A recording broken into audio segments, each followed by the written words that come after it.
Welcome back to Ilfl Soccer Nights segment 2, where we were just in the middle of discussing our vets, and we're going to still go on with the vets because we've got some games tonight.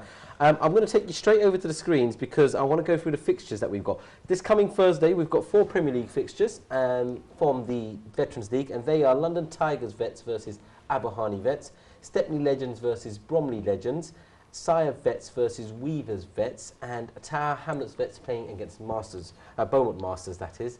And in the First Division, tonight, later on, 9:10 tonight, we've got 2 First Division games being played at Stepney AstroTurf. Revived Legends are going to play against Riverside Vets. Riverside probably looking to get their second win there. And Shadwell Masters will be playing Mostyn. And then on Thursday, the remaining 2 First Division fixtures are Bernardo Legends playing against St Catherine's Vets and FC Redbridge against Beaumont Masters B. So some interesting fixtures coming up. Rash, I think the key one we touched on is Aberhani playing London Tigers first versus second. I think that will be a key game to obviously interest of Aberhani to make sure they get a win, to make sure Tigers don't slip away too much. So hopefully looking forward to that game this Thursday. Well, a win there for Aberhani puts them right at the top and also allows Beaumont Masters to catch up, but that's only if Beaumont Masters can oversee Tower Hamlets Vets, who are... Hopefully Tower Hamlets Vets is obviously a completely new team, and hopefully they stick to that. They don't get no fresh players, so it gives an advantage to Beaumont Masters, but obviously it's down to Aberhani to make sure London Tigers don't go away from the pack and is within reach for other teams to catch up. I see that smirk. You're really hoping that's the case, isn't it? Well, to be honest, they are playing good football, Aberhani. I've seen last week, they got a few new players, and they are playing quite good in terms of attacking-wise, defensive-wise, so you know, they deserve to be on second place, so let's just see what happens on Thursday. I mean, talking about the First Division then, with the fixtures coming up, St Catherine's could, possibly go top? I'm looking for this game. It should be a good game. Yeah? Very good side. This is the team you haven't played. No, they are in second place. So it sort of nicely wraps up the first half of the summer division before we look at the cup games and go in second half. So, really, if you win this game, it's a storm for you, no? Yeah, but at the same time, still after even tomorrow, this Thursday, there's a lot of game to play, so it's still a long way to go. But if you can get a win there, then we at least first half, we could say we were top for first half at least. Yeah, well, you get the win. You would be 5 points clear if I've got that right. Yeah. But saying that, similarly, last winter, Stepney were on top, untouchable for the first half of the season. Come end of the season, they obviously filtered through, other teams caught up. So with 5 points, it's not massive. It's good to be in that position, but lose 1 or 2 games and the pressure's back on. I'm sure the players, all the players were of it, that this Thursday is going to be a big test for us, so everybody knows. I mean, actually, that's a team I want to speak about, because Stepney, they got promoted as the runners-up last in the winter, so they're now in the Prem. And there was high hopes for them, but it's not worked out that way, is it, Rash? Well, yes, to be honest, it's a massive club. They've got a pool of a high number of players in the pool or in their capacity to recruit. So I think what they've done this, because they're in the Premiership, they've managed to get more players and they'll be more successful. In the last season, they wanted to test the field, so to speak. They tried a few players, they managed to just about cross the line. Now they have got quality players. It's a massive club, so they've got options to get a lot of players. So 4th place is a good position to be in. Abdo, you've played with some of the Stepney legends that have just turned 35, the likes of Tariq and Zar. Yeah. I mean, they did come in with a boom in the winter. I don't know if you knew about it, but they did marvellous in the first half, and they died away. And right now, well, if anything, they're in 4th place. They're comfortable, but they're not the way they thought they would be. I think a lot of them players are still playing 11-side football as well, so they're still committed to playing football 11-side elsewhere. And obviously Stepney is a big club, as Rashid said. They've got a number of hugely talented players, some of the best probably Bengal players that they've played. So, you know, I'm sure, you know, once they click again, which won't be too long, they'll be fighting for top spot soon. I think that's what you realise. A lot of the players, once they come to play the vet 7 side, it's a completely different game compared to the normal Sunday 11 side.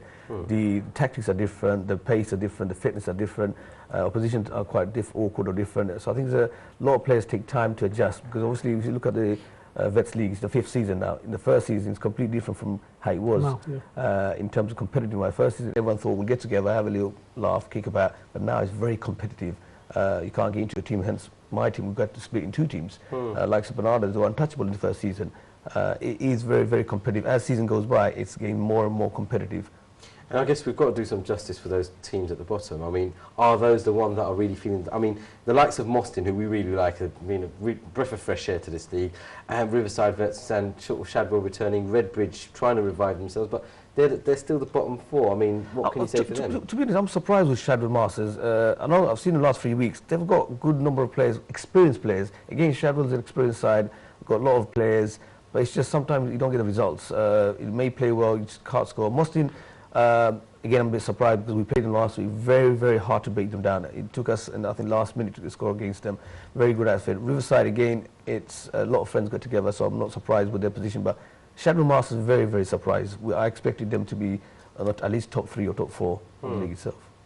Okay. I mean, we shouldn't really forget the open age football. I mean, if the Premier Division, if we just sort of completely change the subject, going back to 11-a-side football, as you guys know, last week Lotus were here to collect the Summer Premier League title they collected and sort of getting the appreciation. Obviously, on the awards ceremony night, they're going to get it. They're going to get the big cup, and I'm sort of going to be there with tears because my Robin Hood came second. But I mean, Rash, we could probably sort of, I mean, moving away from the veterans and looking at the open age, wrap up the summer league and what we're looking forward to for the winter. Well, basically, our winter season's provisionally start is going to be 13th of September. We're going to have 3 divisions. There's 1 or 2 teams we're still in administrations. Hopefully by Wednesday we'll have that completed. So teams that are already registered for the winter league, they can start registering their players for the season. But the key thing before we go into winter, I think there's a key match next Sunday which you might want to highlight. We know the Premier has been decided on goal difference. Similarly, London Gaza and Ace are playing this Sunday. I was going to come on to them, which is why I left them till later, because I wanted to get Abdal's comments in about London Tigers. Abdal, you've been sort of part of London Tigers for a while now, and I mean, since they joined us, the ILFL, they've been amongst the table toppers. Yeah. So it must come as a surprise to you when I tell you that in the Summer League, out of 8 teams, London Tigers finished 5th. Yeah, very surprising.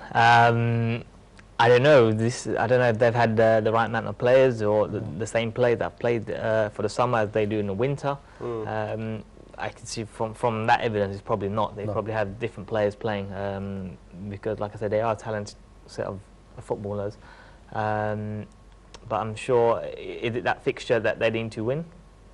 Well, London Tigers have played all their games, so it's all over and done with. I mean, the remaining games are sort of not going to affect the title itself. I mean, they're just sort of formalities now. But I mean, the way it finished, the surprise package, Lotus FC, who've joined us from the Camden League, sort of stormed it ahead. And I mean, Robin Hood Tigers shocked everyone, even the second division runners-up. They've also stormed it. So, sort of London Tigers, yes, they had. I mean, it goes to show again what we were speaking in the first half is if you don't have the right setup, if you don't have the players turning up and the preparation before the game, you can be as good as you want, as talented as you want, but on the day you're not going to perform. So that might be the case with London Tigers here because they've not just prepared for this occasion. Okay, we need to go into the first division because that is the only Summer League division that isn't wrapped up. We did have a game yesterday. If I take you over to the screens, you can have a look now. London Gaza had a game in hand against Redcoat and they won that 2-0, and so that makes the table look like so. Now, at the top of the table, with 1 game remaining to play for both of them, Ace and London Gaza sort of headlocked at the top. Ace just does 2 points ahead because of they've won all their games, and London Gaza drew their one. But if you look at the scoring there, London Gaza in 6 games have banged in 33 goals, and Ace have put not anything to be shying away from. Ace have put 21 goals past. That is the title decider because on Sunday our fixtures are Boundary versus Jack Barry, excuse me, and London Gaza versus Ace, which is, I can probably bring Rash back into that. Rash is a title decider. It is a game to watch. Both teams deservedly be on top. Both are very strong. Both are very physical. Both have quite a high number of players who are talented and good on the ball itself. So it should be an exciting match. And the advantage is obviously with Ace. Obviously they need a draw rather than a win.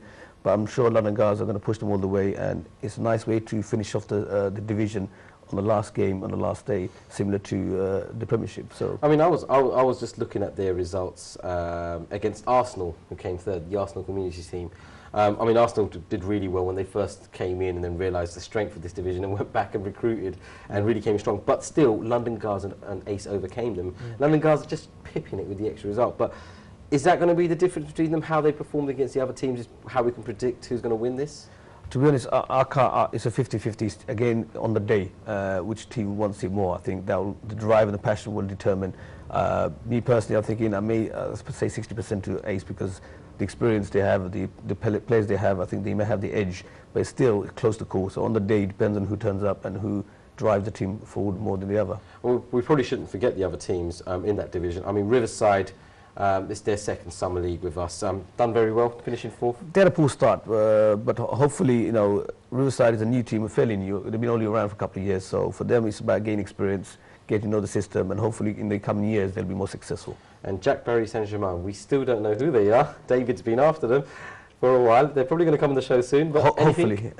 No information at the moment, but we'll see what happens. Okay, and Redcoat, one of our guys, one of our regular attendees, in 6th place, and Boundary in 7th, and Interasia, who've probably fallen away and finished bottom. Yeah. I think. Right, I've got a couple of minutes left. I'm going to sort of you've got a bit to talk to us about, haven't you, Shazan? Yeah, I just want to mention the Masters tournament hosted by Shonali Otit, 25th, 23rd August, 2 weeks' time, on a Sunday, Mabley Green. It's very popular. It's a vets one-day tournament, so come and watch. It's got a lot of teams that's come this year, about 20 teams. And, it's full pitch, 11-a-side? No, 7-a-side. Okay. Same sort of format as the Thursday NFL tournament. And it's an all-day thing? Yeah, it's free food, sponsored food, and it's an all-day tournament. It's very popular. Come and watch. Okay. Want to give us a bit? That's what I was going to say. Tell us about some of the teams. Who should we, us neutrals, really look There's a team for? coming from Oldham, Birmingham. So yeah, it's a UK. So it's a lot of teams. Yeah, I think it's got the usual teams, but there's a lot of outside teams also participating. It's an annual tournament, which is very, very massive. Shonali does it every year. So 20 teams are participating. It's a one-day tournament, so it's on the day. Everyone gives their everything. Gents, I've just realised it's the Maghrib Adhan, so we just need to take a quick break. Don't go away. We're just going to let the call to prayer be done, and then we'll see you back after that. Thanks a lot.